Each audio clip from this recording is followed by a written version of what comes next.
Chapter 50. AN, please like, subscribe, and comment. It really helps my motivation to continue writing this story. AN, welcome to Chapter 50, a milestone chapter.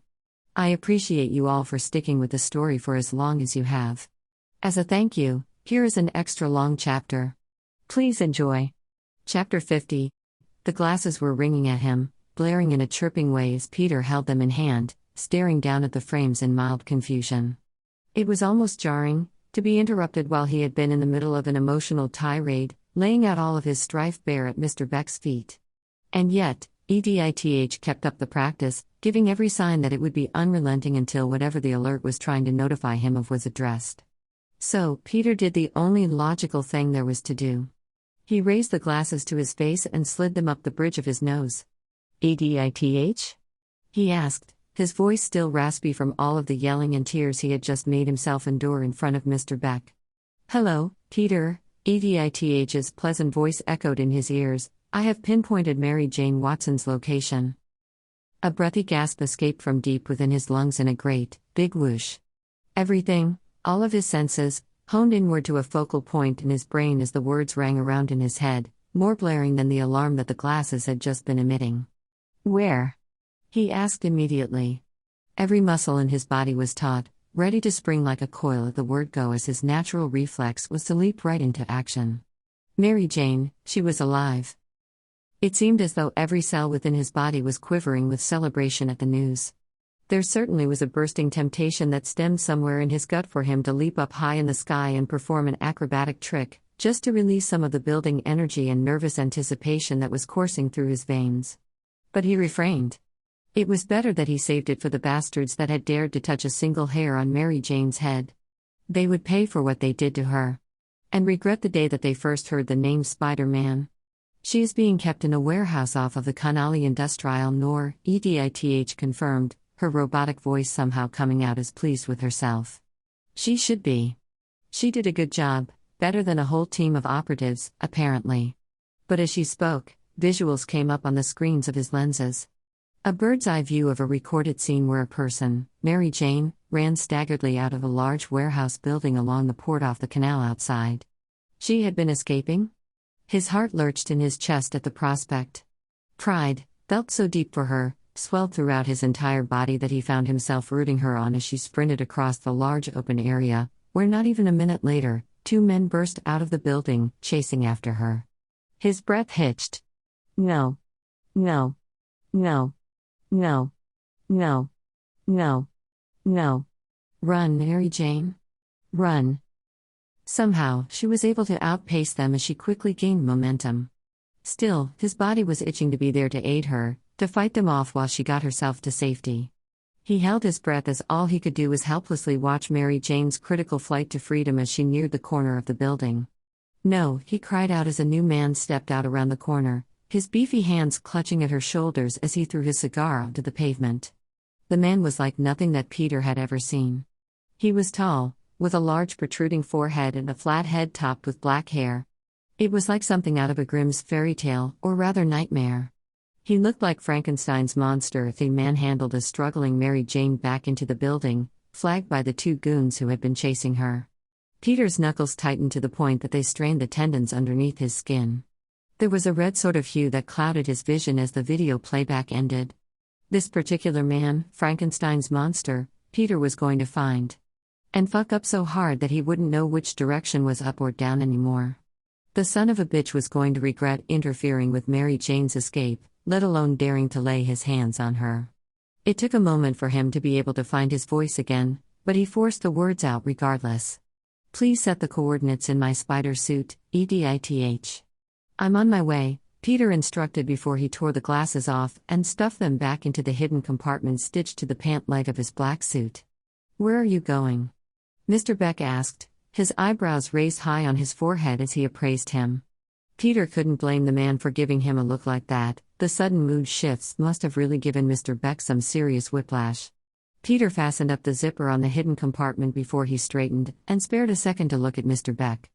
EDITH found Mary Jane, Peter explained as he turned and marched hastily down the arch of the bridge. Mr. Beck was following him, hot on his trail. "I'm going after her." "Well, I'm coming with you, Mr. Beck said, his tone insistent, which caused for Peter to pause and look back at the man, pleasantly surprised. Mr. Beck saw his expression and grinned crookedly at Peter. I'll be your backup. I can focus on any bad guys that could be guarding her while you just worry about finding your girl and getting her out of there. That sounded good to Peter. In fact, it was more than he could have ever hoped for. His number one priority was Mary Jane's safety, after all. And having Mysterio's help meant that he could have Mary Jane in his arms again that much sooner. Did I hear you say that you found her? A deep voice echoed from a short distance behind him. A gasp escaped Peter as he froze and whipped his head back to look before releasing a long groan. No fucking way, Peter muttered to himself in complete disbelief as he watched Mark Watson, still clad head to toe in golden, metallic skin, as he strutted towards them from the other end of the bridge. Why was he even still here? Peter thought that he was long gone, out there in Venice, searching for Mary Jane on his own. But instead, he apparently stayed in the area. And overheard everything that Peter said while on this bridge, including the newfound information on Mary Jane's sudden discovery. Why didn't his spider sense go off, alerting him to Molten Man's presence? Who is this, Peter? Mr. Beck asked him quietly, as he leaned in close sideways, talking out of the corner of his mouth as he watched Mark's approach warily alongside Peter. Mary Jane's father, Peter managed to get out through clenched teeth. He couldn't help but feel more than a little irritable, especially with every bone in his body desperately wanting to dive right into the mission, to save Mary Jane. Any sort of delay was severely unwelcome.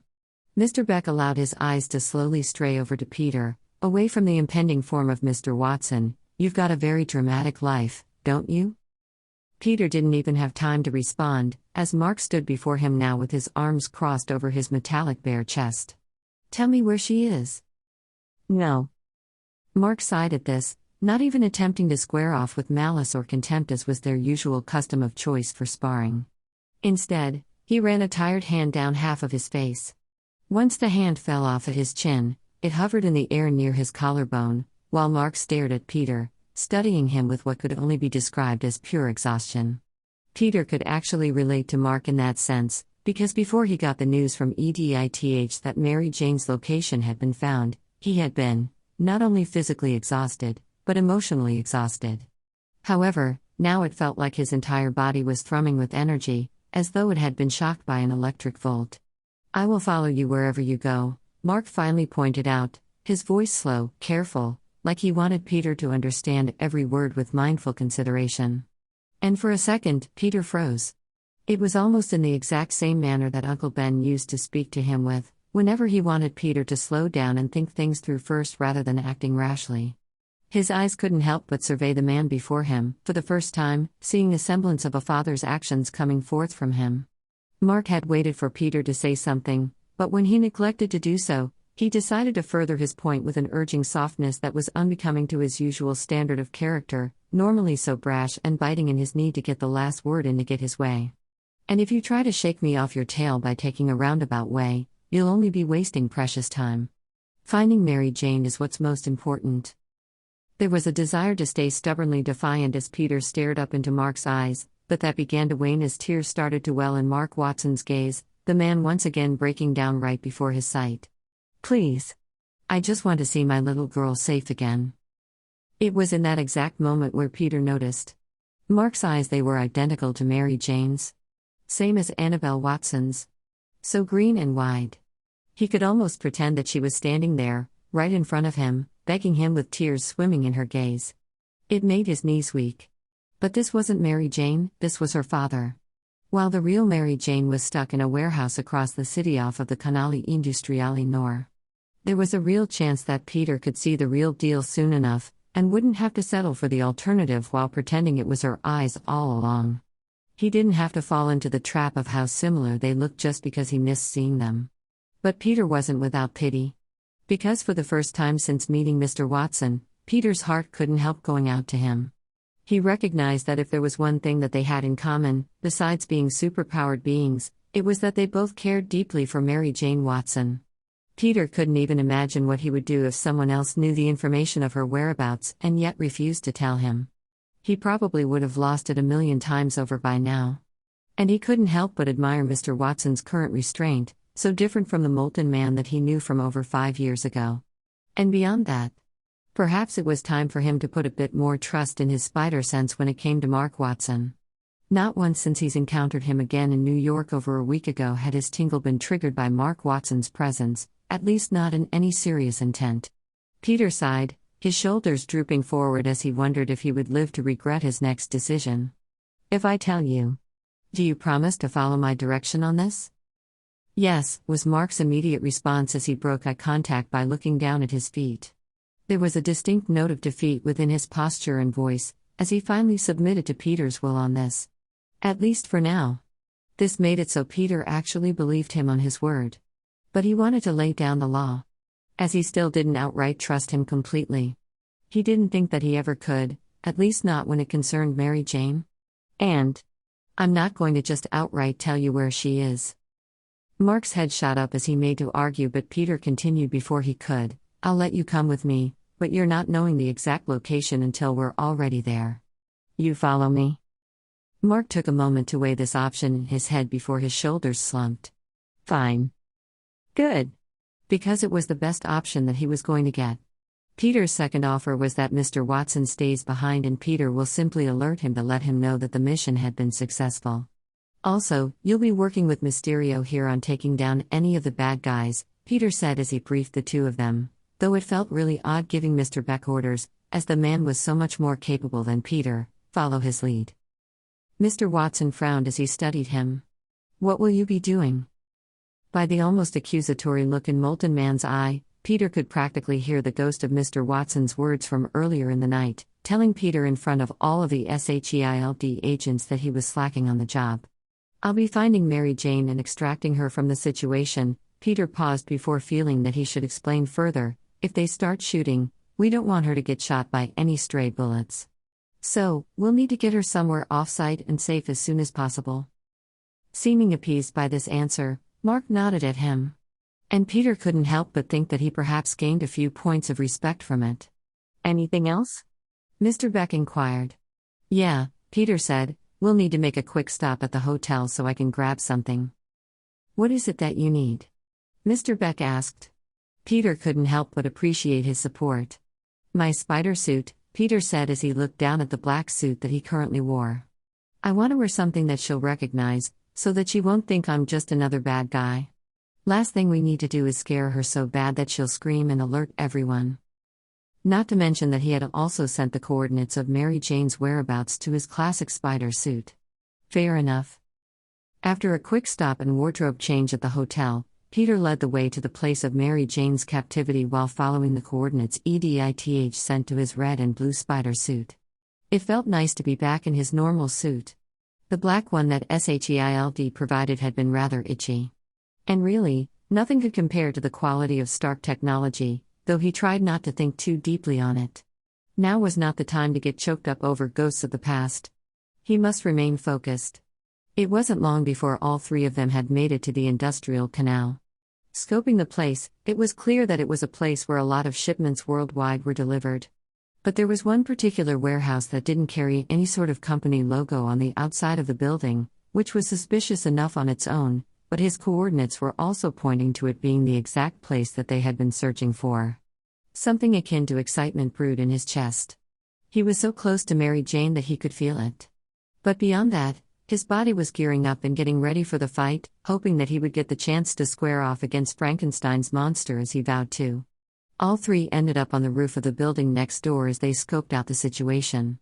Their primary building was gated off with a chain-link fence on all sides except for the one side facing the canal. There was barbed wire on the top of the fence with signs of warning that were in Italian that Peter could only guess meant keep out. But within the gated area on the port was what captured Peter's attention immediately. There had to have been at least 100 goons with guns standing guard as they stood sporadically across the concrete ground. "There's so many," Peter hissed in a whisper to both Mysterio and Molten Man, "and this is only on the outside. There may be more where that came from." Mr. Beck looked over at him out of the corner of his eye. "Peter, don't worry about these guys. I've got this." "You sure?" Peter asked, uncertain if it was actually something that he would be able to handle on his own, or at least without Peter's help. "Yeah. Should be easy once I stretch my legs a bit," Mysterio reassured, and he did it so nonchalantly that Peter couldn't help but breathe easier.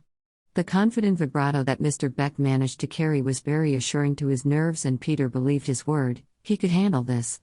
"You should go inside and find your girl." Molten Man grunted out a protest at Mr. Beck's word choice to describe Mary Jane, but they both decided to ignore him.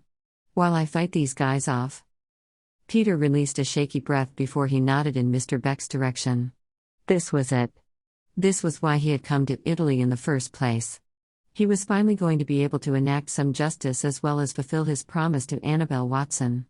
After tonight, Mary Jane will be safe and protected. And she won't have to ever worry about any of these motherfuckers that call themselves the Italian Mafia ever again. All right. But before shooting off a webline at the building adjacent to them, he shot a look over at Mark. "Mr. Watson, help Mysterio out. Cover his back, okay?" He waited until he got a nod of confirmation before he shot his web and jumped off the edge of the roof, swinging his way over through the gap in between the buildings before latching himself onto the wall. Crawling a short distance to the nearest window on the second floor, Peter smashed his fist through the glass of it just before making his way easily inside.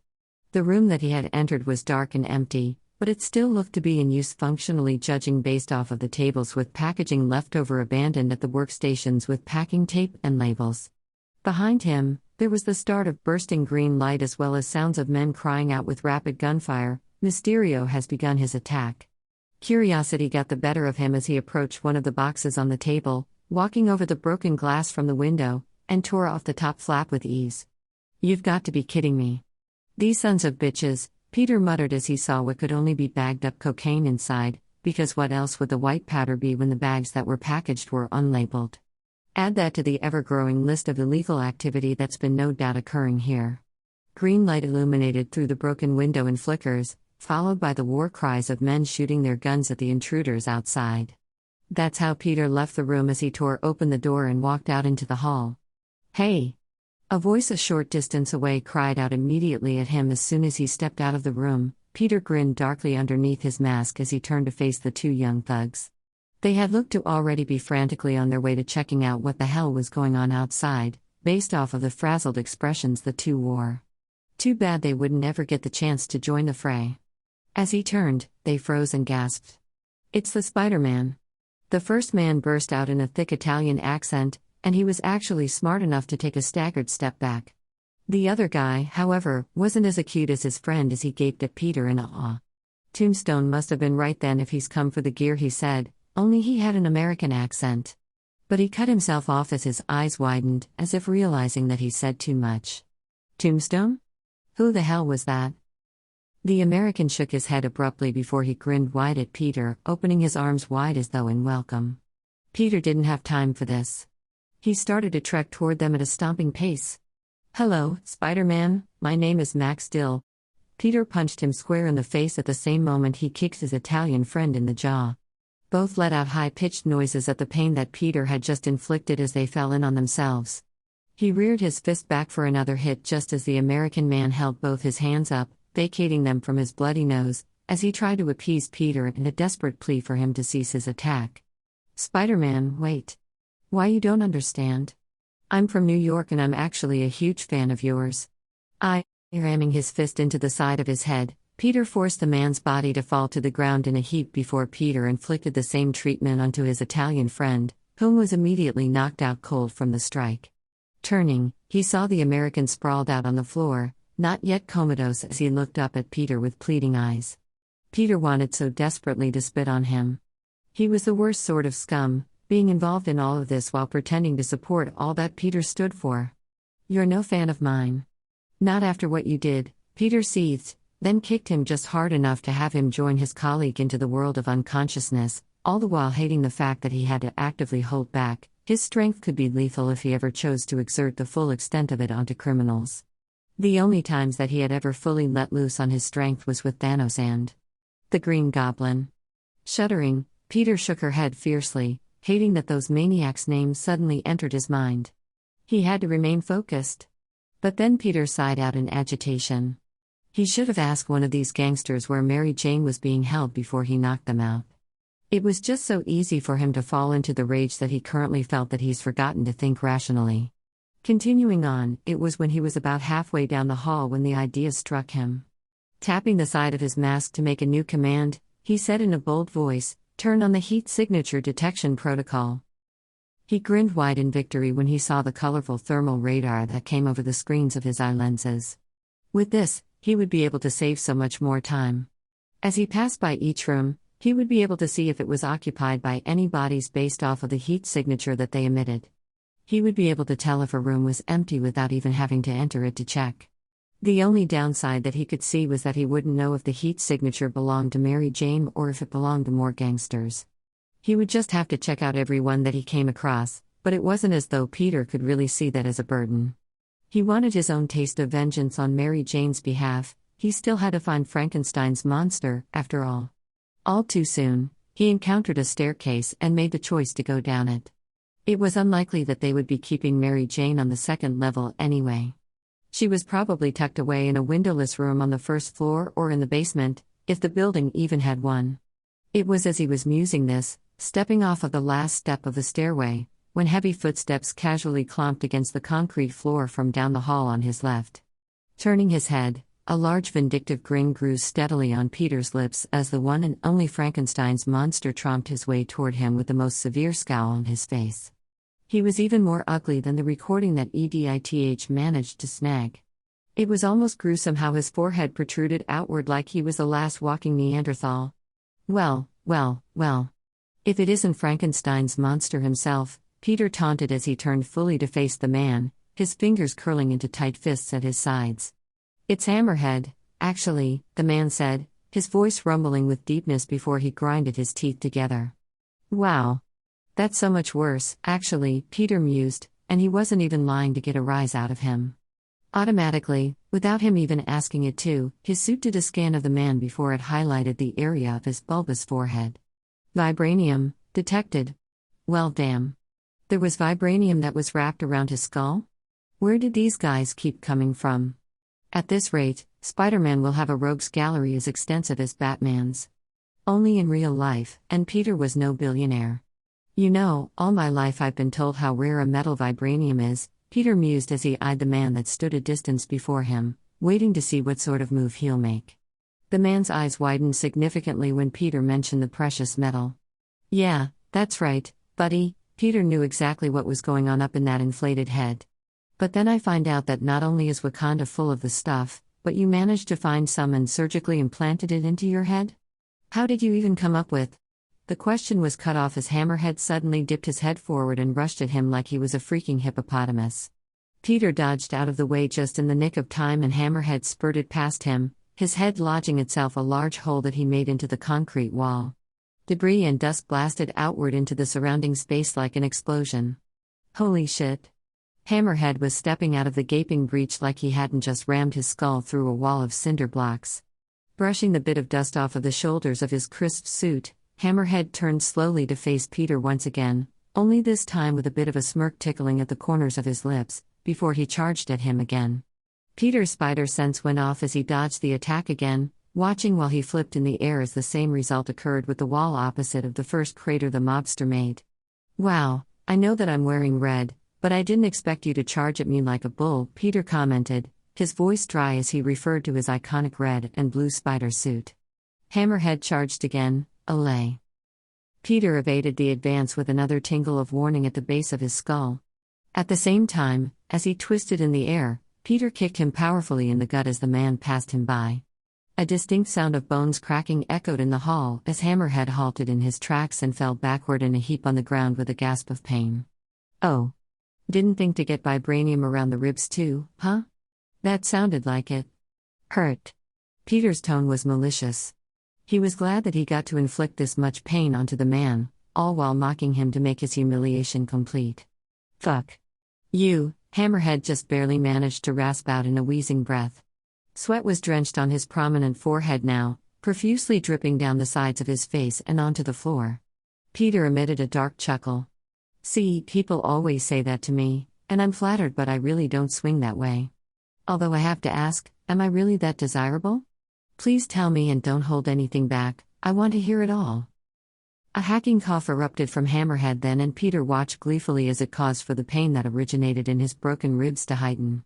"Why don't you take a long walk off of a short cliff, you fucking insect?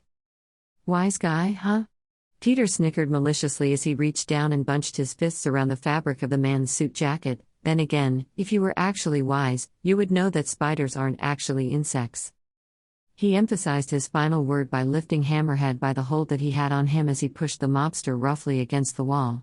A choking gasp escaped the monster as his body made the impact. Walls could suddenly hurt him now, huh? "Go to hell," Hammerhead seethed in his deep voice as he did his best to spit in Peter's direction, but Peter swerved his head easily to the side so that the glob of saliva missed him. "You ready to talk now, huh? Tell me where the girl is and those pretty lips of yours won't be kissing my fist." Peter's voice came out low and smooth with the threat, the very fist that he was referring to tightening around the grasp they had on the fabric. "What girl?" Hammerhead spat out, and even if Peter hadn't seen the footage of this very mobster leading a screaming Mary Jane back into her prison, he would have known that he was lying. It was in the defensive air that he spoke with, that's what gave it away. "Playing it that way, huh?" Peter mulled sardonically. This guy obviously didn't have a clear idea of who he was dealing with. Perhaps it was time for Peter to reveal a bit more of his cards. "I wonder if Lincoln would approve of your methods or not? Are you hoping for a promotion? Trying to overcompensate with your loyalty?" A pallor of white overcame Hammerhead's face as he froze. A beat passed before he scrambled to give Peter a reply, but it was too late. His delay was more than enough of an answer for Peter. "I don't know what you're talking about." "Oh, don't worry," Peter said, his tone sadistic and dark with an edge of a smirk playing at his lips underneath his mask. "I plan on having a nice, long chat with Lincoln when I return to New York. In fact, I'll even let you warn him, let him stew on the fact that he won't know when or how, but eventually, I'm coming for him. That is, if you can even speak to warn him. What do you..." Bam. The punch was delivered square in the jaw and nose before blood spattered the surrounding area as it knocked the mobster's teeth in.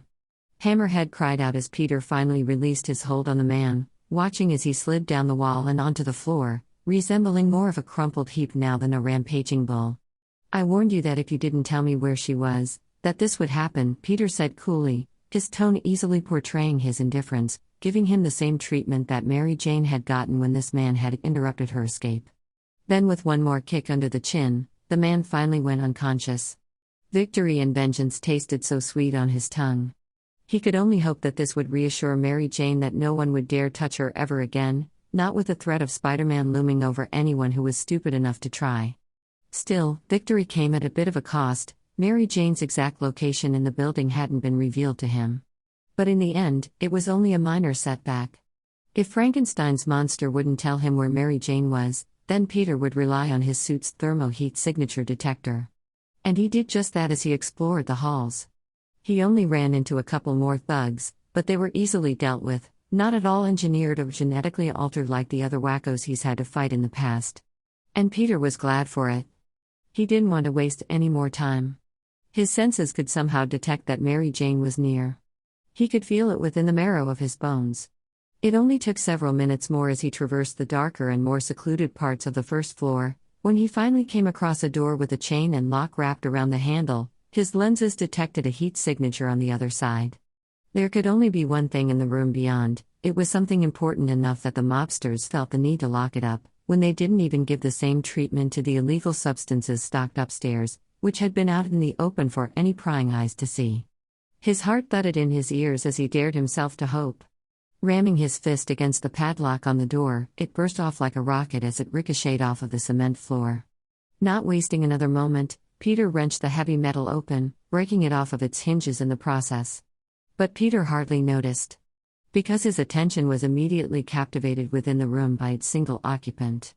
Tied with rope to a chair that sat in the middle of the room, she flinched back at all of the loud noise that Peter's arrival made, unable to see that it was him due to the blindfold that covered her eyes. "Mary Jane," Peter gasped at the state of her, rushing forward before he fell to his knees at her feet. "Oh, are you all right? Talk to me." She gasped at his voice just as Peter reached upward to remove the blindfold away from her beautiful green eyes. As soon as her gaze connected with his masked face, she burst into tears. Without even hesitating, Peter reached under his chin and tore off the spider mask that had been concealing his own reddened eyes, dropping it onto the floor near her feet. "Peter," she managed to get out through her sobs, as his fingers began to make quick work of tearing at the ropes that bound her to the chair, trying his best to be as gentle as possible, noticing the raw and torn skin unveiled underneath. It took her a moment to get through the surging gasps that escaped her throat before she finally said to him, "Why, you remembered me. You didn't forget about me." He managed a wan smile in her direction through his tears, his hands blindly ripping away at the rope around her other wrist, desperately wanting her free so that he could finally hold her. "Always, Red. I've already told you. It's impossible for a person to forget their hero." At this more tears burst from her eyes as she positively shook with her heaving breaths, but despite it all, she gave him a watery smile. "Why, you finally trusted me." It took a moment to comprehend what it was she was saying. His hand stilled at the last bit of rope that was still latched around her ankle to come up and stroke his own bare cheek with his gloved fingers. Oh. It hadn't even been an active decision on his part to reveal his secret identity to Mary Jane. Only that it felt natural to take his mask off in front of her. But that hardly mattered at the moment. He dropped his hand and tore at the last bind that held her to the chair before he looked up at her and locked gazes. Then he reached up and tenderly brushed away the lingering tears on her cheek. It pained his heart to see her so hurt by all that's happened to her. "We'll talk all about that later, okay? The important thing now is to get you out of here." He waited for Mary Jane's nod before she stiffened and looked down at her thighs sheepishly. My legs aren't moving the best right now from sitting for so long. I'm pretty sure I used up all of my adrenaline earlier when I tried to escape and..." "I'll carry you," Peter supplied, his voice soft, not wanting her to waste a second more on feeling ashamed for something that was so completely out of her control. She softened at his tone and gave him a small nod. He put his mask back on before carefully lifting her into his arms. She tucked her face into his neck, her nose pressing into the fabric there as she worked on controlling her breathing. They left the room without a second glance back. She was so light in his arms that he barely noticed that he was carrying her weight, apart from the fact that his heart was both finally at peace for holding her so close, and wanting to accelerate for the same reason. But now wasn't the time for confessions to his feelings, now was about getting her to safety. Surreptitiously, he discreetly took stock of her form. She was so thin now, much too gaunt for it to be considered healthy. The bastards hadn't been feeding her? On top of that, bruises and cuts littered parts of the surface of her normally porcelain skin, but now there was a blanched pallor to her body that made her look almost sickly. Now more than ever he wished that he hadn't held anything back when he had confronted these mobsters. Are they still coming after us?" Mary Jane finally asked as she lifted her head to gaze at the side of his face, her voice weak, the color draining from her already pale face just from the thought. Peter shook his head, and she relaxed at the movement, her head lying back onto his shoulder before his cheek unwittingly came down to rest on the top of her head. "I knocked out everyone that I could find inside. And I have a team outside that's taking care of the rest."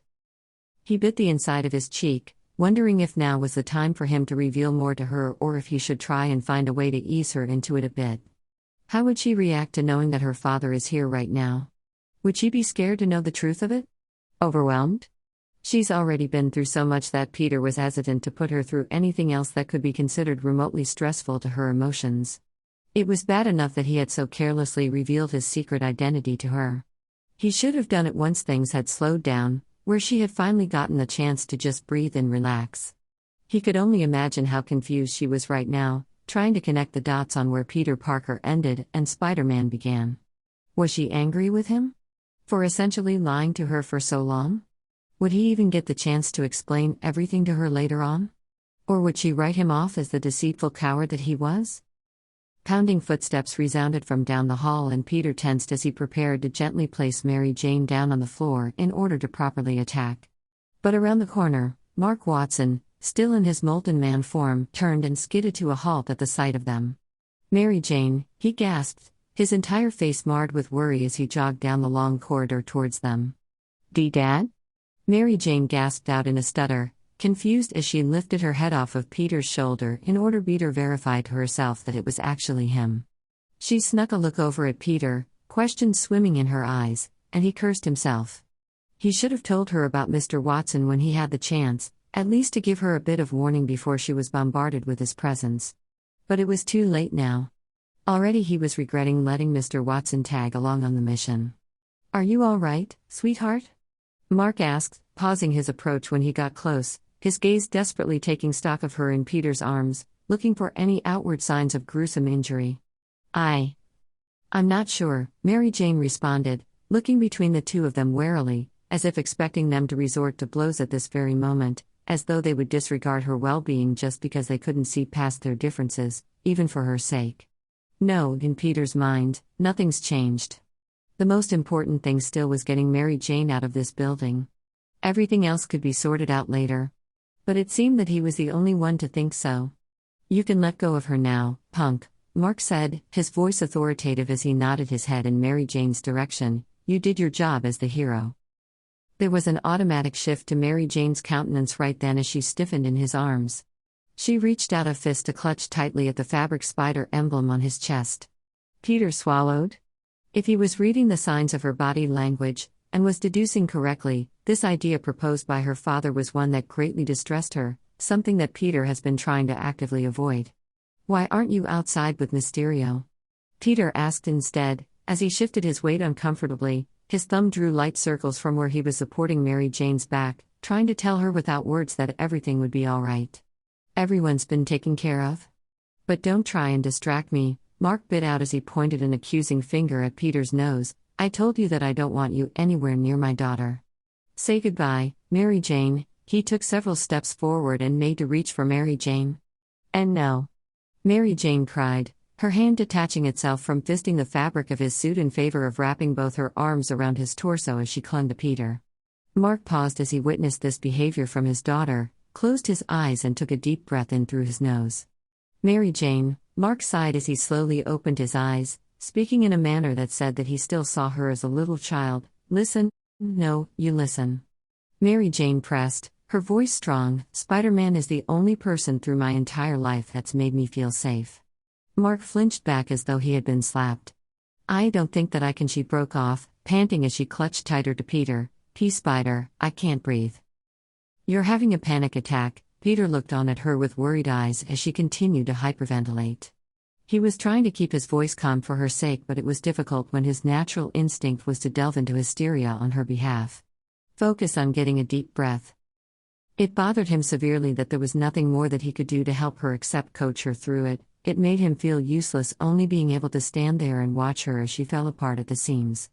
"Please don't leave me." Mary Jane finally got out as her hand fisted on the tight fabric at the back of his suit, practically clawing at his skin as a way to try and get closer. "They'll find me again."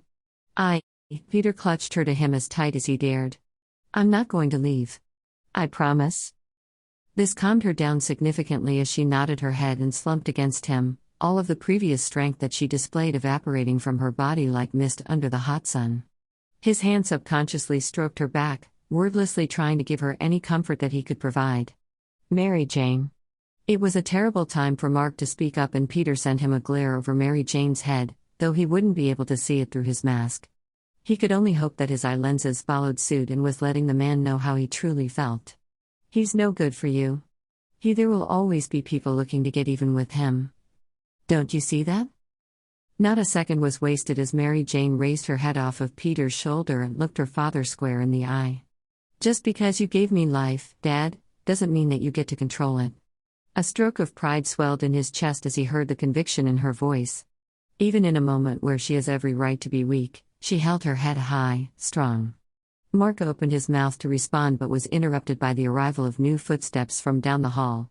It was Mysterio, his globed head evaporating into smoke, revealing his wide, relieved grin as he paced his way over to them. He was honestly a sight for sore eyes. If Mark happened to turn violent, it would be nice to have Mr. Beck as backup, or at least as a mediator. Peter wanted to avoid resorting to blows as much as possible. For one, it was the very last thing that Mary Jane needed to deal with right now.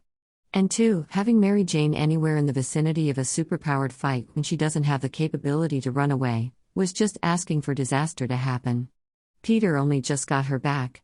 He couldn't imagine how devastated he would be if something happened to her that he could have prevented. Lastly, he couldn't imagine how emotionally strenuous it would be to see her father fighting her. Friend? He was hesitant to say boyfriend. They never put a label on what they actually meant to one another, never had the time to. Oh, good. You found her, Mysterio beamed at Mary Jane as he stopped near the Molten Man, flashing a wink at Peter. Then he paused, somehow sensing the tension in the air as he looked between all three of them. Or I assume this is Mary Jane, right? Yes, Peter said, glad for the distraction from the large amount of unease that everyone could feel brewing just beneath the surface. He ducked his head close to Mary Jane's ear before he nodded toward Mysterio. Mary Jane, this is Mysterio, aka Quentin Beck. He helped fight off a lot of the bad guys outside. Thank you, Mary Jane said quietly, taking a moment to peek at Mr. Beck to show her gratitude. But all the while, she kept looking at her father surreptitiously out of the corner of her eye. If she was afraid that he would steal her from Peter's arms, then there was nothing for her to fear. There was no way that Peter would let that happen. Mary Jane Mark tried to interject, his voice was softer this time as he tried a new approach in reaching out to her, but was mercifully cut off by Mysterio. I really hate to do this, Peter, Mr. Beck began as he awkwardly scratched the back of his head, but Fury is waiting for us outside. He's not happy. It took a moment for his words to register, and when they did, Peter sighed. With everything that's happened, he's honestly forgotten about Fury. How convenient that he was able to track them there to the place of Mary Jane's imprisonment while they hadn't been able to track her whereabouts before. Why am I not surprised? Can't he wait? Mary Jane needs to be checked out by a doctor. I'm afraid not, Mr. Beck grimaced, looking beyond regretful for his denial of a perfectly reasonable request, as though he were afraid that Peter would shoot the messenger on this. But Peter knew who was really to blame for his ire on the matter. And it wasn't Mr. Beck. He was insistent that I bring you outside right away. A sound that could only be described as a sputter escaped Peter's lips. He was beyond done with Nick Fury's demands. Mary Jane was now found, Fury had nothing left to hold over Peter's head. Well, he's going to have to be patient. It's fine, Spider, Mary Jane cut him off as she loosened her hold around his midsection to pat him gently on the chest. I won't wither away before your eyes if I don't see a doctor right away. As Peter looked at her, he couldn't help but wonder, was she really sure about that? She looked like one gust of wind in her direction, and she would simply blow away with the force of it. But he took her word on it. Doubt was one of the last things that Mary Jane needed, least of all, coming from Peter. More than anything, he wanted to show that there was at least one person that was standing firmly in her corner, and that notion didn't only extend to the conflict with her father. Peter saw that it applied to all things. Giving her a second in case she wanted to change her mind, Peter sighed before he looked over at Mysterio and nodded. Taking a step forward, he started to walk with Mary Jane still in his arms, intending to follow Mr. Beck through the long corridors. A golden metallic hand snapped out to grab his bicep, forcing Peter to cease his movements. It took everything within his power not to jerk his arm out of the forceful grasp. Now wait a minute. Where do you think you're going with her? This was getting beyond ridiculous. Didn't Mr. Watson see that Mary Jane didn't want to go with him? That she was wary by his very presence? Yes, it may have been over 5 years for him, but couldn't he understand that for Mary Jane, it only felt like a couple of months since she had last seen her father? Which was when she had witnessed him attack her peers and burn her friend's house down, all in the attempt of trying to kidnap her. Even if he had changed over the years, it wouldn't be easy for someone to simply look past all that's happened, least of all, Mary Jane. Spider, put me down for a minute. Eye lenses widening, he whipped his focus away from Mark to look down at Mary Jane. Mary Jane, it's all right, she gave him a small smile, her expression so earnest and pure as she tried to reassure him. His breath caught in his throat. These were the green eyes that he had been missing. And only now could he see that they didn't even compare to Annabelle's or Mark's. No. The beauty of Mary Jane's eyes were on a whole other level, set up on a pedestal that would be difficult for anyone else to surpass. He found himself weak to resist her simple request, even though the last thing that he wanted to do was to let her go even for a second. Peter slowly set her down on her feet, where she immediately wobbled as her body worked on trying to balance her weight. Reaching out, Peter placed his hands on her waist, helping to steady her. Her eyes sparkled with gratitude as she peeked back at him before she gave him a nod, letting him know that it was all right to let go. He did. Reluctantly. But he still found that he subconsciously kept his arms raised, hovering close to her just in case she happened to fall. Slowly, Mary Jane raised her hand and extended it across the short distance where her father stood.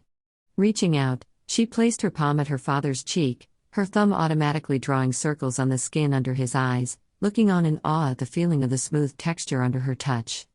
Exceptionally, the golden metallic skin melted away as Mr. Watson slowly closed his eyes, leaning into his daughter's touch, so that the normal human-looking man underneath shone through. "Dad. We've had a rocky relationship," Mary Jane began, her voice somehow soft and pressing at the same time. Mr. Watson opened his eyes, peering down at her with a level of sadness at the reminder of their tumultuous past together. "And I love you enough to want to try and fix it. But that will take time. Time I'm not ready to give just yet." Eyes widening, Mr. Watson tried to interject, "Mary Jane?" Releasing her hold on his cheek, she held up her hand to pause his interruption, her eyes pleading with him that he stop to listen to all that she had to say before he gave any sort of response. "When I am ready. I'll call you once I get back to New York. Do you love me enough to give me that time?" It was more gracious an offering than Mr. Watson deserved in Peter's opinion, but that was just the sort of person that Mary Jane was.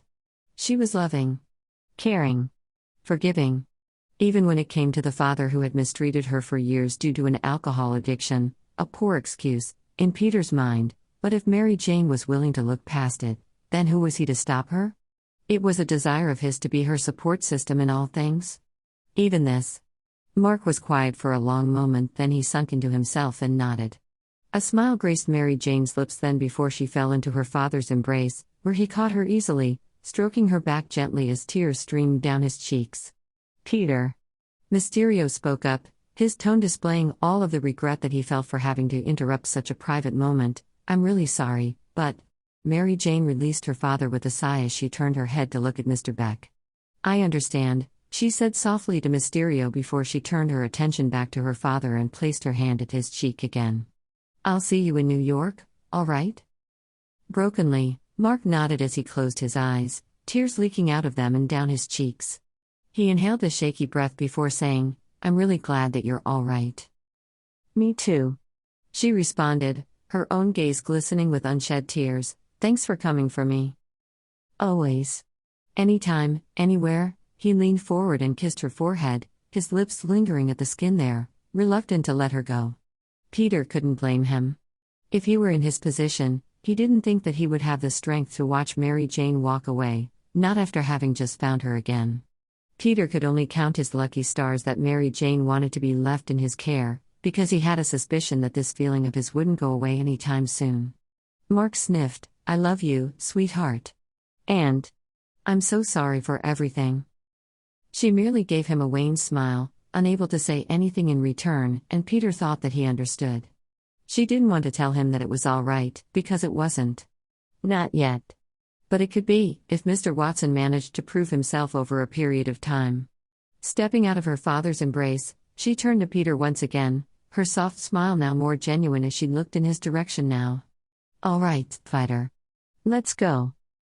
Without wasting a second, Peter scooped her up in his arms once again, only now just noticing the tension that had been within his body from her distance as it now ebbed away with her close proximity.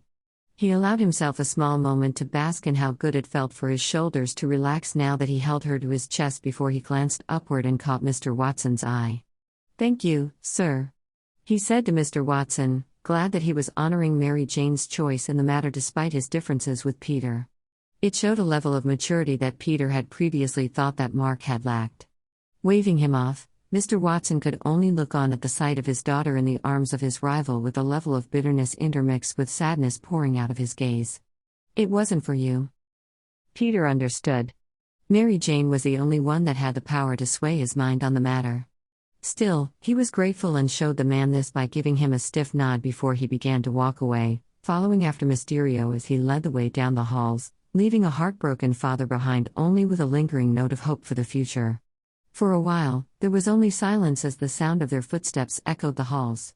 Peter was glad to see that Mr. Beck was leading them a different way than the path that Peter had taken down here. He didn't think that Mary Jane was quite ready to see the state of the men that had been at Peter's mercy. Especially Hammerhead. But soon enough, when they were a measurable distance away from Mr. Watson, Mary Jane turned her face inward so that her nose was tucked into his neck again. Goosebumps shot down his spine as the little hairs at the back of his neck stood on end. But there seemed to be an ulterior motive to Mary Jane's actions as she put her mouth near his ear and whispered to him, "Mysterio. He called you Peter in front of my dad. Was that all right?" Peter blinked behind his mask. He hadn't even noticed how his real name had been used in front of Mr. Watson. Mr. Beck already knew that the man was aware of Peter's identity, but Mary Jane wasn't. That must have been part of the cause of her anxiety back there. And despite the fact that he hated that it had caused her distress, the knowledge now warmed Peter's heart. She wanted to protect him, she always had. Right from the very beginning. Even on that first night, when he had amnesia, she had warned him about taking off his mask when any other person would have probably taken advantage in learning his identity. She really was his hero, wasn't she? "Yeah. Your dad has known my identity for a while now." It took a while for her to respond as she pulled back from his neck and mulled this over. Not even a minute later, she brightened as something seemed to have struck in her mind. "Oh. That's right. From Harry's party." His steps staggered at hearing this as his mind may have shut down before rebooting at rapid speed. "How? How did you know that?" Biting her lip, she did her best to suppress a grin. And it was so reminiscent of the mischievous side of her that he knew so well, that he couldn't help but bask in the sight of it. There was his girl. "Later," she said, an air of promise in her voice as it built the anticipation within Peter to pick apart her brain, to find out what was going on through that gorgeous mind of hers. But he would be left waiting, as her head came to rest tiredly on his shoulder, her fingers from the arm draped around his back drew lazily at the base of his masked skull. It sent another round of shivers down Peter's spine. As soon as they stepped foot outside and Mary Jane was able to take in her surroundings, she released a loud gasp. Peter's focus immediately honed in on her, his eyes searching for what had caused her distress. "What is it?" Peter asked her in a whisper. Was her pain only now catching up now that the excitement has started to wear off? Did she need a doctor right away after all?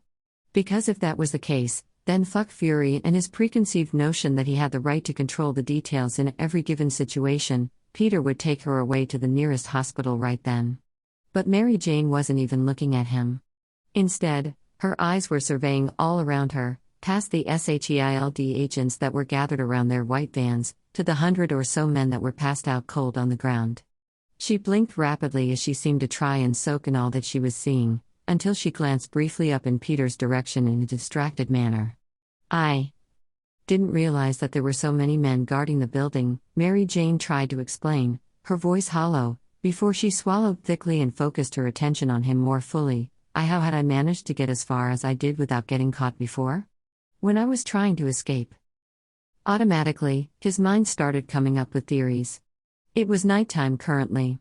Perhaps the gangsters cut down their shifts when it was dark so that majority of the men could sleep?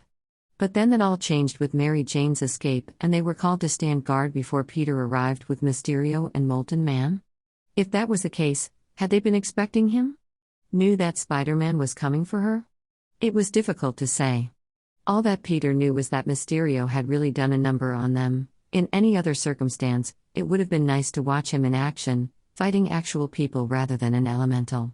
He would have to spectate at a different time, though, when matters weren't so pressing for Peter to focus elsewhere. "Because you're amazing, that's why," Peter answered, because it was the truth. He knew of many people that wouldn't have had the mental capacity to escape as she had. The fact that she even tried revealed her true strength. She peeked up at him with a small smile and he beamed from underneath the mask.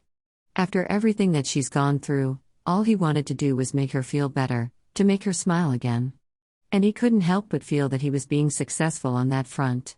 "Looks like you found your prom date after all, Spider-Man," Fury mused loudly from over by the white van as he took one deliberate step after another towards them.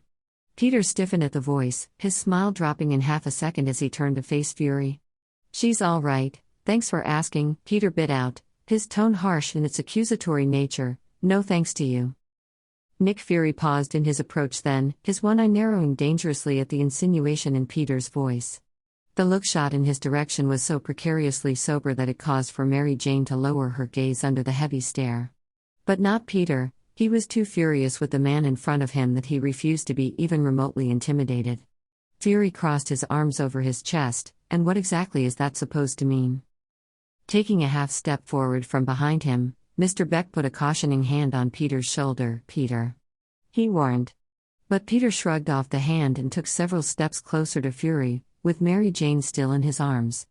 Let him have a good look at the girl that he was going to abandon and let die, all in the same of the greater fucking good. You lied to me, Fury, Peter hissed, just barely able to get the words out from how badly he was shaking with his anger. I trusted you and you lied to me. The single brow on Fury's forehead scrunched inward as he looked on at Peter in both incredulity and confusion. What in the hell are you going on about? Was he being serious right now? Or was he being deliberately obtuse? Wasn't Nick Fury the one that prided himself on knowing everything? That was the grand speech that he gave Peter when he first met him. And sure, he was out of the loop for over 5 years, but Peter found it difficult to believe that he had no clue on what happened with his team right under his own nose. Either that, or he wasn't as observant as he thinks himself to be. Perhaps if Peter spelled it out for him, then it would jog his memory. The team of operatives that you've been holding over my head? Yeah. They haven't done jack shit. He's right, Fury, Mysterio interjected, much to Peter's appreciation. He was glad that Mr. Beck was backing him up on this and choosing to tell the truth, no matter how uncomfortable it probably was for him. I overheard them talking about it myself. That single eye of Fury's narrowed as he looked sideways to exchange a look with Maria Hill on his left. Her expression gave nothing away. But a moment later, she nodded at him as if they had just shared a silent conversation and turned, walking back to one of the white vans while speaking lowly into a watch wrapped around her wrist. Fury sighed as soon as she was out of sight after she climbed into one of the vehicles. He turned his attention back to Peter. If that's the case, then I wasn't aware of it. But that doesn't mean that you could just run off like that when our base had just been compromised. The tone of his voice was clear that he was indicating to the incident of Molten Man breaking into the top-secret base of operations that SHIELD had temporarily set up underneath that bridge. But how was that any of Peter's problem? As far as he was concerned, their deal was off as soon as he found out that the team of operatives promised to him was actively avoiding finding Mary Jane.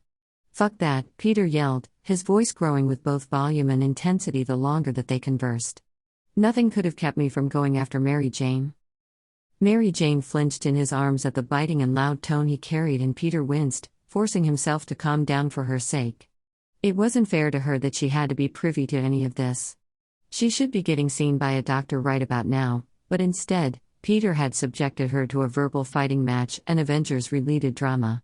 Which had to be jarring to her senses, considering that she only just learned Peter's secret identity, that on top of everything else she's been through, he could only marvel at how she was able to keep it all together. The two men stared each other down while Peter forced himself to breathe in slowly through his nose before exhaling through his mouth. Finally, Fury sighed again and closed his eye tiredly. We'll discuss it all later. For now, pack your bags. We're going to Prague, Fury said before he opened his eye and actually looked to be apologetic as his gaze shifted between Peter and Mary Jane. But Peter already knew from his experience with the man that this was all the acknowledgement that he was going to get from the famous director of SHIELD. There would be no verbal apology coming their way at all. Still, Peter was surprised that Fury managed the small amount of guilt that he was currently portraying. This was emphasized by another long sigh coming from the man. Look, to make up for everything, I'll arrange for a flight to fly Miss Watson back to New York. Mary Jane stiffened in his arms. And Peter knew immediately what it was that set her off. Sir, I'm taking her back to New York myself, Peter vowed. There was no way that he was just going to send her off on a plane on her own. Not after he just promised that he wouldn't leave her. And besides that, what if Lincoln got wind of Mary Jane's departure back to New York and managed to knob her along the way again? Peter would never be able to forgive himself if something happened to her like this again when he could have been there to easily prevent it. Out of the question, Fury contradicted, his voice low and dangerous. Gone completely was the soft tone he had adopted when he had been doing his best to make up for everything without actually admitting that he was wrong. No. Now he was looking for another way to try and control Peter again. I promised her that I wouldn't leave her, Peter insisted, his hold on Mary Jane squeezed once to reassure her as well that he took the commitment that he gave her very seriously. She's safe now, Fury thundered incredulously, his hand gesturing at her in emphasis, seeming to grow beyond exasperated with the teenage superhero that he was trying to force to carry such a heavy burden on his shoulders. You're seriously going to put the world at risk over a silly promise? You're going to abandon the mission? Just like that? Honestly, Peter didn't think it was such a big deal if he left the mission. He never really understood what it was that he was meant to bring to the table. What help exactly was he lending here when it came to gearing up against the elemental? Especially compared to Mysterio's power. What was Peter supposed to do? Web up a fire monster? Memories flashed by in his mind as he remembered how well shooting webs at the water elemental had worked out. It hadn't done a single fucking thing, just shot right through the body of liquid as it had nothing to stick to. In the end, Peter would only end up being in Mysterio's way, inflicting more harm than good. He would be much more useful escorting Mary Jane home than going to Prague and fucking up the mission with his cursed presence. He was about to open his mouth and tell Fury just that when another voice interjected and beat him to it. "Don't be ridiculous," Mary Jane said as she imported herself into the conversation, completely self-assured as she displayed the first bout of confidence that he's seen since rescuing her. Of course he's not going to abandon the fate of the world. Peter blinked, his brain trying to catch up and register what it was that she just said. Why was she saying such a thing? Red? Tiger. She breathed before she bit her lip as her head turned downcast towards her lap. His heart fluttered at the use of the nickname, something that he hasn't heard in well over 5 years. How I feel isn't important compared to saving the world. I'm not worth it. Jaw-dropping, he could only gape at her for several seconds. What gave her that ridiculous idea? Reaching down, he tucked his knuckle under her chin, bringing her gaze up so that it connected with his eye lenses. Yes. You are worth it. Breath escaped past her lips in a waft and her chin wobbled at that, her eyes getting misty with thick emotion. Gaze dropping again, she seemed unable to take the intensity that was transmitting off of him as he stared at her with all the conviction in the world. He meant every word. She was worth it. It really had been such a silly thing for her to say to contradict otherwise. Did she really not see herself as worth it? Even to him? His thoughts were interrupted with a huff of a breath that was emitted from behind him, and his attention was unwittingly diverted by the distraction as Mr. Beck geared himself up for something to say. Look, I've said this before and I'm not about to deny it now. I really do need Spider-Man's help on fighting the elemental, Mr. Beck said as he then stepped forward and put himself between Peter and Fury, ever the mediator and peacemaker as he held his hands up in appeasement. Can I suggest a compromise? Waiting for both of their nods of consent, Mr. Beck continued, we bring Mary Jane with us. To Prague. Absolutely not, Fury vetoed the idea immediately. While Peter actually saw that there was merit to it. Why not? Peter asked, liking the suggestion more and more as he thought on it. It was a perfect solution. If Mr. Beck truly did need Peter's help, though Peter was still unsure as to how, then if he brought Mary Jane with him, he could keep his promise to Mary Jane by not leaving her as well as returning the favor to Mr. Beck and play as his backup against the elemental. She doesn't have clearance on the intel, Fury explained, impatiently, as though he thought that he were talking to a small child rather than an established superhero, and I don't trust you not to have pillow talk.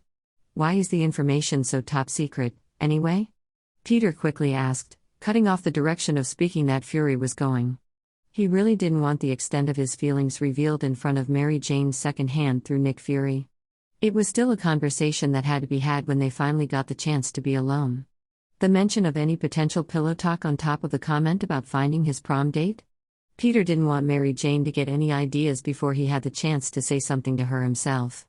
He swallowed and worked on changing the focus of the topic further, to more beneficial matters that could result in Mary Jane staying by his side.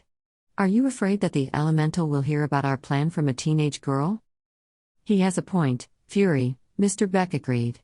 The standoff seemed to take ages as they stared at one another, willing the other to bend to their demands with only their eyes. Until Mary Jane scrambled in Peter's hold, weakly pushing against the arms that held her until he let loose enough to let her go on her feet. She wobbled a bit and he braced his hands on her hips to steady her. She flashed him a small smile of thanks as one hand went to his on her hip to pat it gently. Then she took a few shaky steps forward, Peter's hands falling away, as she faced Nick Fury head-on. Never before had he met a girl so bold. Please, Mr. Fury, sir, she began, her voice soft and imploring, I know that you don't know me, but you can trust me. I won't say anything about what I see or hear to anyone. I'm actually really good at keeping secrets. At this, she peeked back at Peter before she tucked some stray hair behind her ear, bit her lip, and faced forward again. Was she trying to convince Peter of this as well? Fury was silent as he surveyed her. She worked at shifting her legs slightly so that she could better sustain her weight, then inhaled a shaky breath. And if nothing else, I'll make sure that Peter goes on the mission. T to Prague. I promise to stay out of the way, just. After all that I've been through, just the thought of being away from him makes me.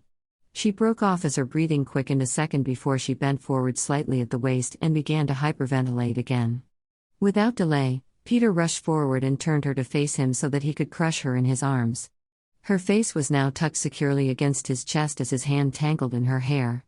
Shh. MJ, it's okay, I'm right here, Peter soothed lowly next to her ear, trying to get her breathing to slow down. You're safe. Everyone waited for Mary Jane's panting breaths to calm as she settled securely against Peter's chest. Even Fury was watching her with a level of concern as he witnessed her current condition. It was clear to anyone with eyes that she was insecure when it came to her safety. And that the only person that she saw as her safety net was Peter himself. To tear them apart was like asking her to be thrown out to sea in shark-infested waters. Fine, Fury finally relented, though he seemed unhappy about it, but I'm not paying for extra accommodations for her. She can sleep in my hotel room, Peter said immediately, before he looked down at Mary Jane, glad that she couldn't see the blush on his cheeks underneath the mask. I'll sleep on the couch. A lingering silence followed as Mary Jane burrowed her face further against him, and he had a sneaking suspicion that it was more due to the desire to hide her expression right then rather than her need to feel safe. Right. Fury deadpanned, and it was clear that he didn't believe a word that Peter said regarding any couches. Wheels up in 6 hours, Parker. You'd better be ready. Without waiting for a response, Fury turned and began to walk away toward one of the vans. Wait, sir? Peter called, trying his best to be respectful now that they finally have come to an agreement that they could both live with. Fury paused, and looked back at Peter, his expression distinctly annoyed. What now? Peter shifted his weight, taking a second to peer down at the frail girl standing in his arms. Mary Jane. She needs to see a doctor. Fury's eyes surveyed Mary Jane's form for a moment. It was clear to anyone that looked at her how precarious her health was at the moment. Peter didn't think that he could rest until she was analyzed thoroughly by a medical professional. We have a doctor on the team. I'll send her to your hotel room while you pack up. Shoulders seeping in relief, Peter couldn't help but look at the man in gratitude. Despite all of their differences, he knew that Fury still stood on the side of good. He didn't deliberately want to see innocent people get hurt, he sometimes just saw them as a means to an end. For the greater good. This was where they disagreed.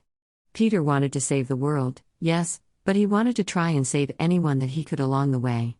Still, he could respect Fury to an extent for some of his values. Thank you, sir.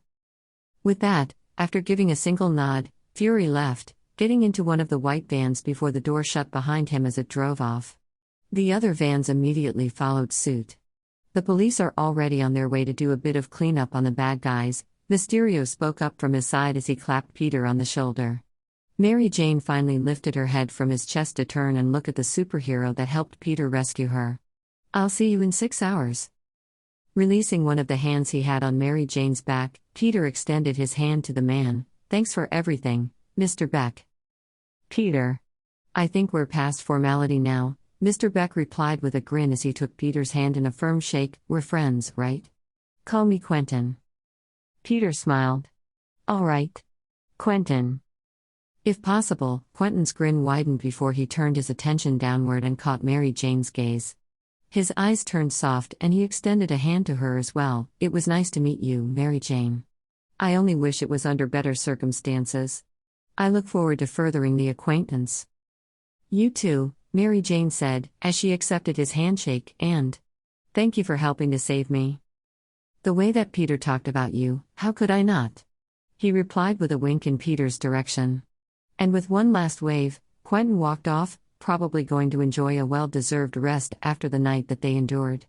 Watching him walk away, Peter couldn't help but think that Quentin embodied what a true hero looked like.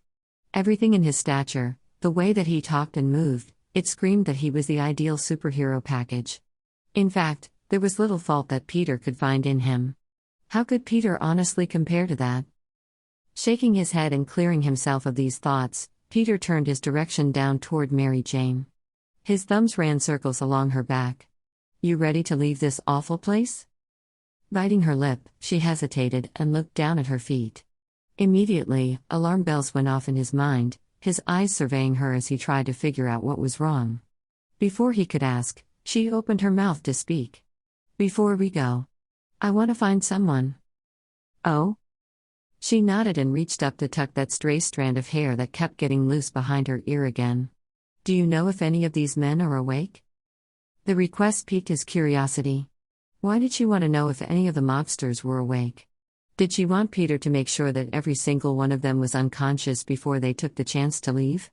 If that was the case, it was a request that Peter would grant, even if he didn't understand the motive behind it. Still, Peter cocked his head, his suit automatically checking the area for any heartbeats that would be accelerated enough to qualify as awake. "No one out here, but there's a few inside," he confirmed as the hall just inside of the building was highlighted on the display in his eye lenses. She nodded again, seemingly unable to meet his gaze as she worked herself up to make another request of him. "See, can we go talk to them really quick?" Peter looked at her, willing her to lift her eyes to meet his, but she didn't. What had her so tentative about this? His inquiring mind was so hyper-focused on the matter, that he couldn't help but blurt out the question, "Why?" Biting her bottom lip, she shifted her feet from side to side. I want to do something? To make myself feel better?" She finally revealed, her gaze lifted just enough so that it was fixated on the spider emblem on his chest. She still wasn't looking up at him, but it was progress. "Of course. Whatever you need." Reaching down, he picked her up again and brought her inside the building. There were a few men just down the hall off of the entrance of the building that were laying on the floor, groaning in pain. Peter brought her as close as he dared. If he had his way, Mary Jane wouldn't have had to put up with their presence ever again. When they were finally upon them, standing near the broken form of the man closest to them, Mary Jane piped up.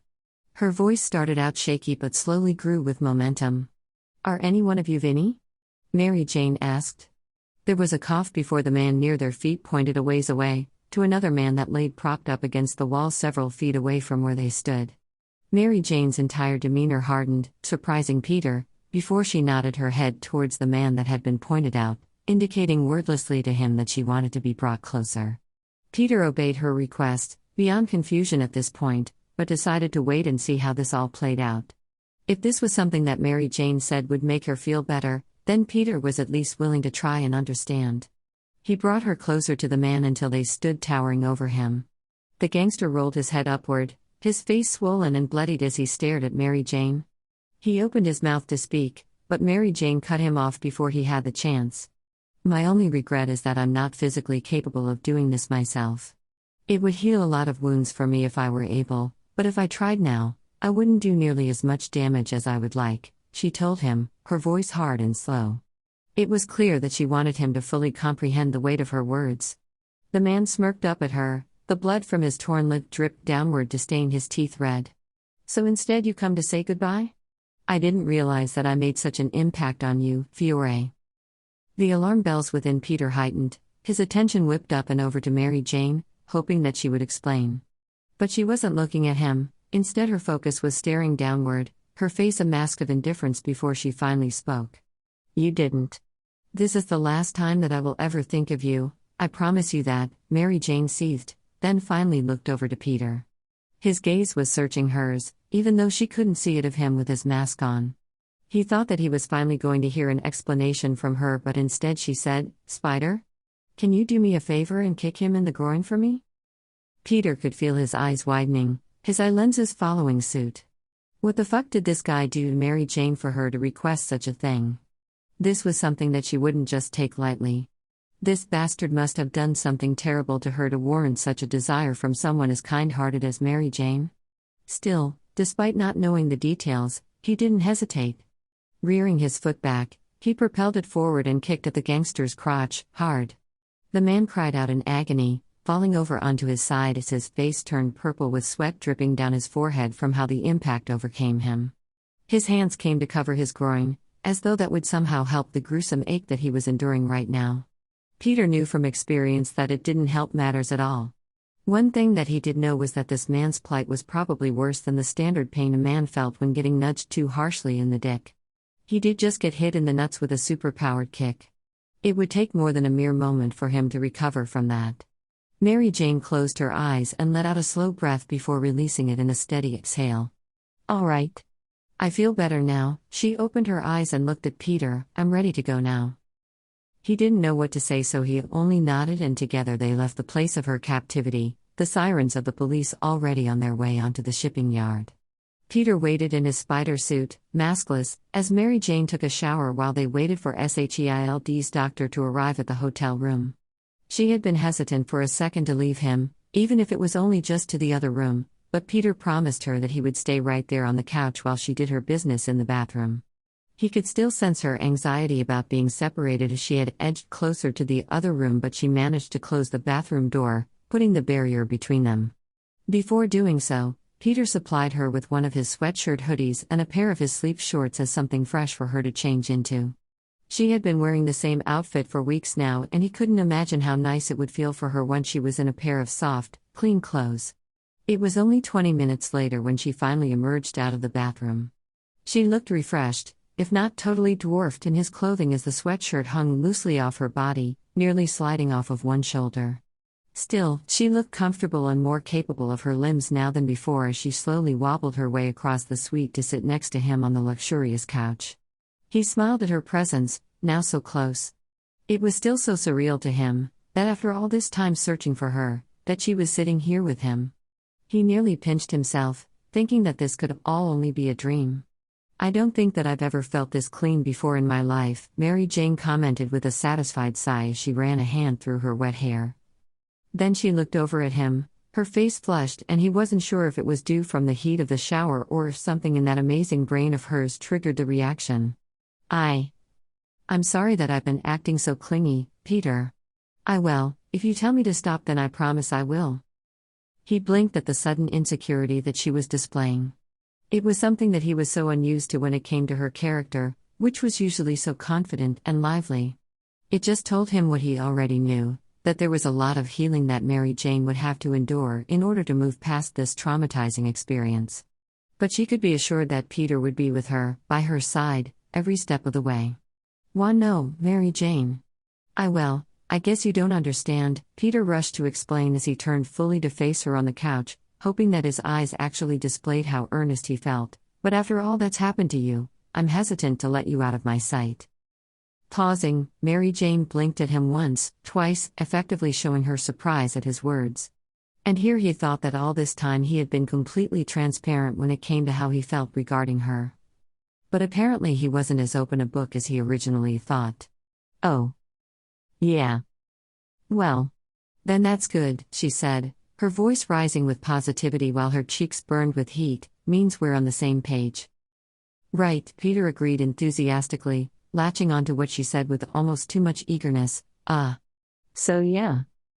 They stared at each other for a measurable amount of time, so much that needed to be said between them was left unsaid, lingering in the air that separated them. Peter opened his mouth about half a dozen times, before closing it again.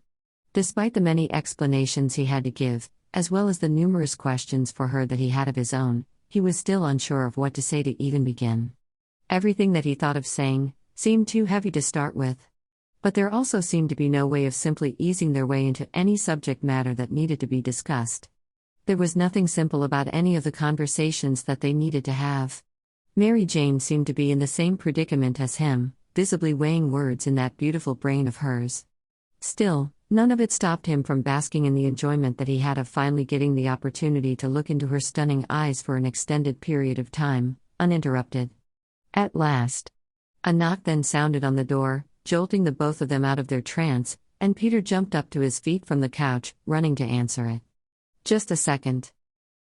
He opened the door to find an agent dressed in a black jumpsuit, only she was carrying a doctor's travel bag in one hand.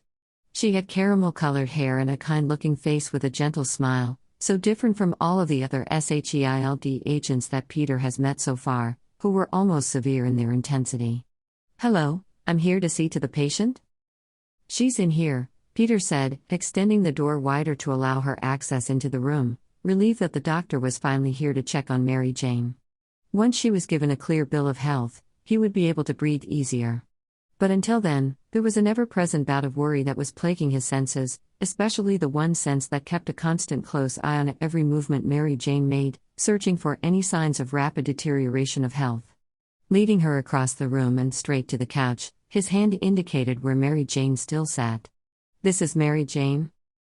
"Hello, Mary Jane, I'm Dr. Barbara Leslie, SHEILD Agent 1732, Dr. Leslie said with a reassuring smile down at Mary Jane as she took the liberty of sitting down next to her, setting her doctor's bag down onto the floor next to her feet. "I'll be taking care of you today." "Hello, Dr. Leslie," Mary Jane said softly, a bit of tension released from her shoulders when it was clear that the SHEILD doctor wasn't aggressive in any way, though Peter was sure that if a threat were to happen to burst into the room, Dr. Leslie wouldn't hesitate to spring into action. Because despite being a doctor, she was still a SHEILD agent? "First question," Dr. Leslie began as she took out a bottle of hand sanitizer and poured a healthy amount onto her hands before rubbing them together, spreading the disinfecting liquid evenly. "Would you like for Mr. Parker to leave the room for your—" "No," Mary Jane burst out, her response immediate as her panicked eyes found Peter's from across the short distance between them. It took a moment, but when her brain caught up with her reaction, she flushed a brilliant scarlet as she flashed an apologetic glance at the doctor. "Sorry. You can say anything in front of Peter." Peter eyed her, his gaze surveying her with concern, asking a silent question of her, wondering if she was all right. She understood the look that he was giving her as she gave him a reassuring nod. Dr. Leslie hummed, unaware of their silent exchange, her attention solely on Mary Jane. "All right. That's perfectly fine. Shall we begin?" She began by pulling out a portable device that collected a sample of Mary Jane's blood from her arm before wrapping the small wound it created with gauze and Coban wrap. "Now while we wait for your blood work to come back, let's talk about any other concerns you may have." Dr. Leslie gave Mary Jane her full, undivided attention. Peter was grateful that she was being so attentive. It would be horrible if Mary Jane wasn't given a voice to speak like she deserved. The thought of anyone dismissing her concerns would have been a brutal disappointment and shattering to her already wavering self-confidence, no doubt. The result of Dr. Leslie's attentiveness was that Mary Jane was comfortable enough to lift the other sleeve to the sweatshirt that she wore and show the doctor the raw skin on her wrists with the spattering of bruises that was littered around it. "I've got the same thing around my ankles too." Taking a moment to inspect the wounds, Dr. Leslie did so by gingerly taking Mary Jane's wrists into her palms. "All right. First we'll thoroughly clean the areas affected and I'll be leaving you a tube of ointment that you'll have to apply daily, along with dressing changes. Mr. Parker? Can you please get a hot, wetted towel?" It took a second for him to realize that he was being addressed, and Peter jumped to attention, glad to be useful. "Of course." Rushing to the bathroom, he grabbed 3 small towels that was sitting folded on the shelf by the sink. Turning on the faucet at full blast, he waited until the temperature got boiling hot before he wetted each rag. When he returned with them, he handed them off to Dr. Leslie, who used the towels to wipe off a lot of the dried blood and dirt around her wrists and ankles that had been left over from the shower. Peter couldn't blame Mary Jane for omitting scrubbing at the skin, just looking at the wounds looked painful. And though Dr. Leslie tried to be gentle, it was still brutal to watch as she wiped at the inflamed skin as Mary Jane tried her best not to flinch away from the touch. After completing this task, Dr. Leslie reached into her bag and produced some alcohol wipes to do the practice over again, needing to sterilize the swollen cuts. "This will sting," she warned. Mary Jane only nodded as Dr. Leslie applied the burning alcohol to her wounds. Mary Jane winced and Peter hated that she was in pain, but it was necessary to prevent infection. The doctor made quick work of the job, and when she finished, she applied some ointment, and then wrapped the area with some soft gauze. "There. All set. As for the bruising, ice for the first couple of days should help along with over-the-counter pain medication. Anything else?" "My legs," Mary Jane confided as she glanced down at her thighs. "I had to sit tied to a chair for a really long time, and I can't support my weight very well now. At least, not enough to walk properly." Eyes softening, Dr. Leslie reached forward to pat Mary Jane gently on the shoulder. "I'm so sorry to hear that's happened to you. As for how to treat it, I know some therapeutic exercises that should help you gain your strength and mobility back." Once in Prague, I'll visit your hotel room and we can begin the process. Does that sound good? Shoulders sagging in relief, as though she were afraid that her affliction would be permanent, Mary Jane nodded. Thank you. Of course, the portable machine then beeped by the doctor's side. She lifted it and looked at the screen, taking a moment to assess the numbers. Looks like your blood sugar is really low. It was said as though it were a simple comment when to Peter, it was anything but. And Mary Jane's next words only confirmed as to why he felt that way. They didn't feed me enough. Anyone could tell that just by looking at her. They didn't need the blood work to prove that the bastards had been neglectful on that front. Slowly, Dr. Leslie's gaze lifted from the screen to look at her, displaying the appropriate amount of professional compassion. Again, I'm sorry that's happened to you. It's important not to overdo it on food now though, alright? We don't want you to get sick. Take your time, go slow, and begin with small portions. Just so long as it's not bread. Mary Jane muttered to herself, though they both heard it, and Peter couldn't help but wonder if bread was the only thing that she got when they did think to feed her. I wouldn't recommend too many carbs, Dr. Leslie confirmed. Protein, vegetables and fruit should be your main focus when it comes to your diet over the coming weeks. Your blood sugar isn't the only thing that's low. You have a lot of vitamin deficiencies, especially vitamin D, and nutrient-rich foods should help you get back on track. For vitamin D, I'm going to leave you with some supplements for you to take daily. On top of that, make sure you make it outside often to spend time in the sun. It was a doctor's order for Mary Jane to enjoy herself outdoors, and Peter was glad for it. She needed the relaxation out in the sun after spending weeks tied to a chair in a dark room. Mary Jane nodded along at Dr. Leslie's words, seeming relieved that nothing appeared to be much more serious with her health than that, and Peter was too. Everything that was wrong could be repaired with time and care, something that Peter would ensure Mary Jane would get plenty of. Anything else? The good doctor inquired as she set out the items that she was leaving behind for her recovery, and Mary Jane shook her head. No, thank you, Dr. Leslie. Thank you, Doctor, Peter echoed. Smiling softly at the pair of them, Dr. Leslie began to gather her bag up off the floor, putting the device back inside of it. Of course, she said as she stood, before glancing back at the girl who was now her patient, I'll see you in Prague, Mary Jane. Taking her leave then, Dr. Leslie saw herself out the door, leaving them alone. Peter waited until the door was securely shut before turned to face Mary Jane, giving her a soft smile. You want me to go and get you some food? We can't get you carbs. So I guess authentic Italian spaghetti is out of the question. But they probably have some fresh fruit and vegetables and pasta may be out, but we could get you to at least try some Italian meatballs, right? Mary Jane was distinctly amused by his excitement on the matter, and it had him grinning. I mean, it's gotta be better than the frozen ones you buy back home. Taking a moment, Mary Jane considered this before she shook her head. Not yet. Can we actually get out of here? Pausing, Peter could only look at her for a second. Did she seriously not want to eat? Mary Jane. Peter began, his voice slow and careful, you really should eat. Sighing, she let her upper body fall back onto the soft cushion of the couch. I will, I promise. But the excitement's gotten to me and I don't think it's settled enough for my stomach to handle it. Can we pick up something before our flight? The private jet was set to take off in 4 hours from now, so Peter guessed that it wasn't all that unreasonable a request. Mary Jane was just simply listening to her body's cues, and he had to remind himself to respect that. Plus, he didn't want to be one to tell her what she can and cannot do. She spent weeks tied to a chair, literally all of her choices taken away from her. He didn't want her to feel restricted when around him. Softening, he replied, of course. She smiled at his agreement, her shoulders relaxing, before she said, plus, I've never really gotten to see Venice. Mary Jane paused and bit her bottom lip for a second, hesitating on whether she should continue or not. I don't want my only memories of the place to be. What happened? It was at that moment where Peter finally understood her desire to get out of there. After being locked away in a single room for so long, the need to be out in the open air was something that Mary Jane couldn't help but crave.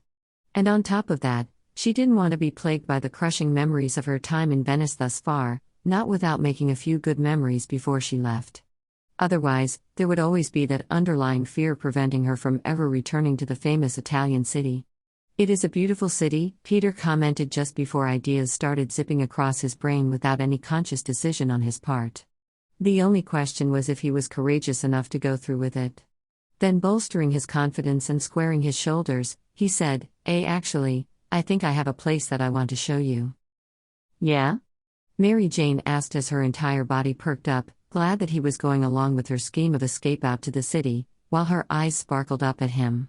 Peter nodded, suppressing a smile even as the nerves ate away at him. Swallowing, he said, "But it would require for us to take the spider means of travel. I hope that's okay?" "If possible." Mary Jane's grin grew wider with her excitement. "More than. I've missed web swinging with you, Tiger." His heart gave a lurch in his chest. And it wasn't just due to the use of her nickname for him. There was also the expectation of an excuse for him to be able to hold her close while web swinging through the romantic city. "You ready to go now?" Holding up her arms in invitation, Mary Jane replied, "About as ready as I'll ever be."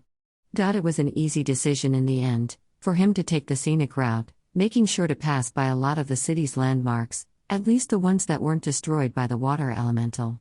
He also took extra care to go slow, not wanting to jostle her more than necessary while she clung to his back, with webbing securing her legs around his waist. She wouldn't have to rely on her muscles to keep herself from falling out of the sky. He pointed out various famous sites to her, while explaining a bit of the history and context behind them. Mary Jane seemed to be soaking it all in like a sponge as she rested her chin on his shoulder, peeking over him to better see.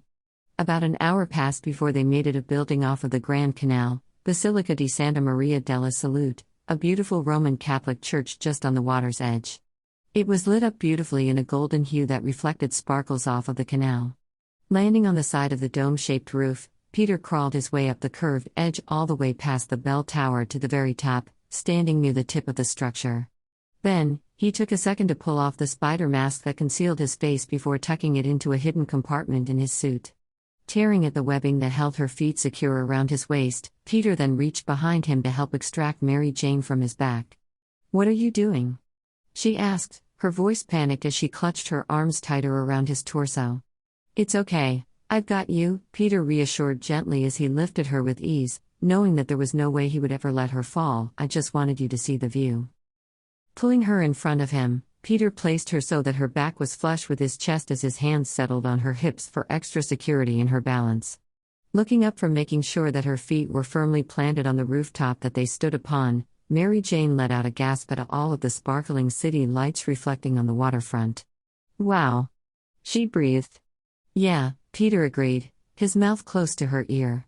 A shiver went down her body and he wondered if it was due to the night wind or if it was because of how close he was holding her. "It's stunning," Mary Jane gasped. Her hands came down so that they rested over his where they were already settled on her waist. She threaded their fingers together and it felt like electric volts were sent directly to his hammering heart. "And to think, you get to see sights like this wherever you go." He grinned next to her ear, catching a waft of the flowery shampoo that emanated from her hair, surging a desire within for him to bury his face in those loose, red locks, but he managed to resist. Instead, he squeezed the fingers that were interlaced with his own. "It makes it even better to have you with me to enjoy it." She turned slowly in his arms, so that he could see her affectionate smile. Her gaze was soft as she looked up at him, and it was easy for him to pretend that she was looking at him as though she was thinking that he carried the world. This was it. This was the moment. There would be no better opportunity than right here, right now. One hand left her waist to come up and stroke her cheek tenderly with his gloved thumb. She leaned her head into his palm, closing her eyes. Allowing himself a moment of self-composure, Peter swallowed thickly as he thought over the words that he wanted to say before they had the chance to pass over his lips. Taking a deep breath, he braced himself for any possible conclusion to this scenario, and decided to trudge forward regardless. Because Mary Jane was worth the risk. "I know that this wasn't what you expected," Peter began as she slowly opened her eyes to peer up at him. "This isn't Paris. And we aren't on top of the Eiffel Tower. But as per usual, we managed to do things our own way, and I can't help but be grateful to have you with me. Here. Now. No matter the location." She remained silent, her eyes swimming with emotion. He leaned forward so that his forehead rested against her own, his eyes almost crossing as he continued to meet her gaze, never once wavering. "Before you left. You gave me a note. This seemed to break the spell that was held over Mary Jane, as her gaze dropped and her forehead fell away from his as she ducked her head bashfully. Peter. And you kissed me, Peter continued, not wanting to stop for fear that getting sidetracked now would mean that he could never get the words out. I just want to know. Did you mean it? Do you still feel the same way? About me? Because you're just about all that I can think about. You're so fun and full of life, Mary Jane. Your eyes also do this thing where they spark with mischief when you're getting yourself ready to tease me, and I just find it adorable. And you're so stunning and witty and beautiful and brave, and, Peter, she sighed softly, a tear ran down her cheek. He brushed it away with his thumb before it could continue its path down to her chin. What I'm trying to say is, I'm hoping that you do still feel the same way about me. Because I have feelings for you, Mary Jane. Strong feelings. I really like you. So much that it hurts when you're away. There. It was all out there. In the open. He just poured his heart out to her. And it was now up to her on what she decided to do with it. Either way, he was entirely at her mercy, hoping for the best but still preparing himself for the bitter disappointment of rejection by telling himself that he would respect whatever decision she would make. Peter, she said his name once more as more tears cascaded down her cheeks. His name had never sounded so good falling from another person's lips. I've been waiting for over 5 years to hear you say those words to me. Reaching up, she then dug her hands into his wild hair that had been blowing in the breeze, where she pulled his head downward so that her lips latched with his. The touch set off sparks that shot off throughout his entire body, searching through every nerve like a live wire. There was no hesitation on his part this time. He had been ready for her kiss and was fully prepared to actively participate this time around. And the effects were magical. It was like nothing that he had ever envisioned his first, real kiss to be. And he couldn't help but think that it was only as special as it was because he happened to be sharing it with Mary Jane. He didn't think that a pair of lips could feel so warm and pliant, but Mary Jane's were. So soft as they moved in tandem against his own. It was so easy for him to get lost in it. The hand that he had cradling her face settled itself back onto her hip, before both of his strong arms wound themselves around her waist, constricting so that he could pull her closer. She sighed softly against his mouth at the movement as the fingers she had in his hair tangled themselves further before she pulled lightly at the strands, sending jolts of pleasurable shivers down his spine. He didn't think that he could ever get enough of this, of her. But the necessity for air overcame them and they parted with an inhaling gasp for breath. Eyes fluttering open, he took a moment to bask in her beauty, so very much in awe of this stunning girl standing before him, who, for some reason unknown to him, had chosen him. Wow. Peter breathed as soon as he was able to get past the panting breath. Yeah. She responded, staring up at him with just as much amazement in her gaze as he was currently feeling for her. Wow, Peter couldn't help but emphasize to her once again as the word vomit erupted from his lips. He just couldn't stop himself from letting her know how incredible he thought that she was. You're amazing, you know that, right? A tickle of a smirk danced on her lips as her eyes did that very thing that he just admitted to loving, where they sparked with mischief. Doesn't that description apply to you, amazing Spider-Man? Blinking, he thought over it for only a second before he nodded solemnly at her. You're right. You need your own word extraordinary? Exceptional? Yep. That's the one. She gave a soft giggle, her fingers tangling and untangling in his hair, sending pulsating rounds of those shivers throughout his body and no doubt making his hair more unruly than his spider mask has ever done. He grinned down at her, not even caring about the wild state of his curly locks, his heart feeling so light. So, he began, his tone musing as he tried his best to fight against the grin on his lips, does the kiss mean that yes, you do still feel the same way about me? One of her hands abandoned his hair and he mourned at the loss of the touch but was quickly rewarded again as her palm came up to stroke at his bare cheek. What do you think?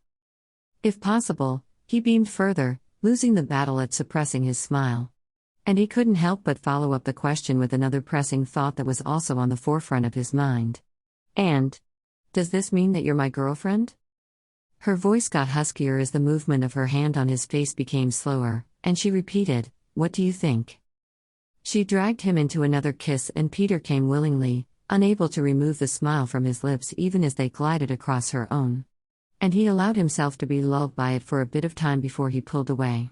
You're being unbelievably coy right now, he said almost immediately as he stared down at her, his expression more amused than perplexed, as nothing could bring his mood down from the high he was currently experiencing. She raised a brow at his comment, however, and he rushed to explain, "Don't get me wrong, I like it, it's hot, but I would like a clearance." "Yes to all of it," she interrupted with emotion thick in her tone. The hand that had been on his face now wandered downward so that the fingers caressed at his chest. "Yes, I still have feelings for you. Yes, I am your girlfriend. And yes, you can ravage me with kisses right about now." Peter let loose a surprised laugh. "I don't remember asking the last question." "That's because you forgot to ask, but I knew it was on your mind anyway, so I decided to go ahead and just answer it for you." He was grinning as he put his mouth back against hers.